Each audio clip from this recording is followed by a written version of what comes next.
Ils s'appellent Elena, Laurie, Corentin et pour la première fois, ils ont dormi à l'ombre d'un chêne, pas très loin de la forêt de Brocéliande. Une véritable aventure chevaleresque quand on a plus de 6 ans. Hier soir, on a planté les tentes, tout ça. Après, on a fait un feu. On n'y arrivait pas très bien, mais on a fini par réussir. Mais hélas, la nuit n'a pas été de tout repos. Entre petites bêtes et bruits bizarres, pas facile de tomber dans les bras de Morphée. On pensait au loup qui allait venir parce qu'on n'arrêtait pas d'entendre « Aouh !» Heureusement, Marie était là. Elle a géré le feu, le repas, la veillée, bref, une journée bien remplie pour l'animatrice. Les premiers d'entre nous se lèvent à 7h30, les deuxièmes 8h. Et on se couche, on couche les enfants à 22h, on est en réunion.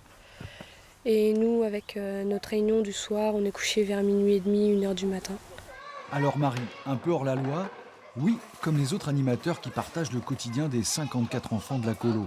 Ils sont loin des 8 ou 11 heures de repos quotidien préconisés par le Conseil d'État. Mais ils le savent et affirment préférer travailler un peu plus pour que les enfants s'y retrouvent. Parce que suffit que, je sais pas, il se lève dans la nuit, il fait un cauchemar, automatiquement, il va aller voir son animateur un peu référent. S'il n'en a pas, bon, il va avoir une perte de repère, il va pas trop savoir. Donc c'est super important, le côté affectif entre animateur et enfant est très très important. Or, si la décision du Conseil d'État était appliquée ici, beaucoup plus d'animateurs devraient être embauchés. Et pourtant, le directeur a déjà fait un effort, employer un animateur pour 6 enfants au lieu de 1 pour 12, comme le prévoit la loi. Ce qui aujourd'hui est vraiment déplorable, c'est le fait que les animateurs ne soient plus perçus comme des militants de l'éducation populaire, ce qu'ils ont toujours été. Maintenant, on en fait vraiment des salariés comme des autres.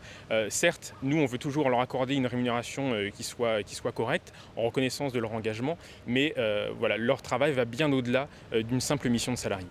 Le risque, l'augmentation du prix des colos et des séjours à 2 vitesses, sans mixité sociale.